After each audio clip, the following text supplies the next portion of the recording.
সময়টা ছিল শীতের এক ভোর। আমরা কয়েকজন বন্ধু মিলে দৌড়াতে বেরিয়েছিলাম। চারদিকে কুয়াশা, ফাঁকা মাঠ, আর পাশে ছিল একটা পুরনো রেল লাইন। কিন্তু সেই দিন এমন একটা ঘটনা ঘটেছিল যা আজও মনে পড়লে গা শিউরে ওঠে। ভোরের দৌড় নাকি মৃত্যুর ডাক? সেই দিন আমরা 4-5 জন বন্ধু মিলে ভোরবেলা দৌড়াতে বেরিয়েছিলাম। আমাদের গ্রামের শেষে একটা বড় ফাঁকা জায়গা ছিল, পাশেই রেল লাইন আর চারদিকে বড় বড় বাগান।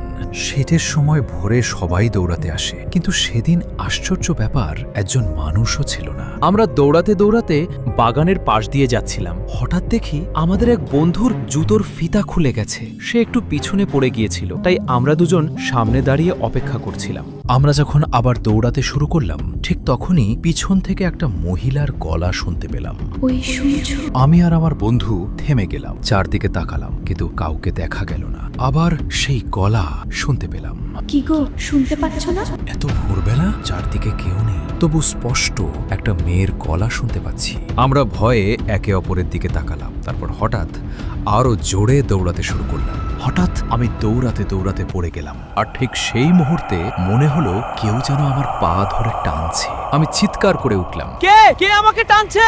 আমার বন্ধু কাঁদতে কাঁদতে বলছে, ছাড়ো, কে ছাড়ো। আমি প্রাণপণে উঠে দাঁড়ালাম আর পিছনে তাকালাম, কিন্তু সেখানে কেউ ছিল না।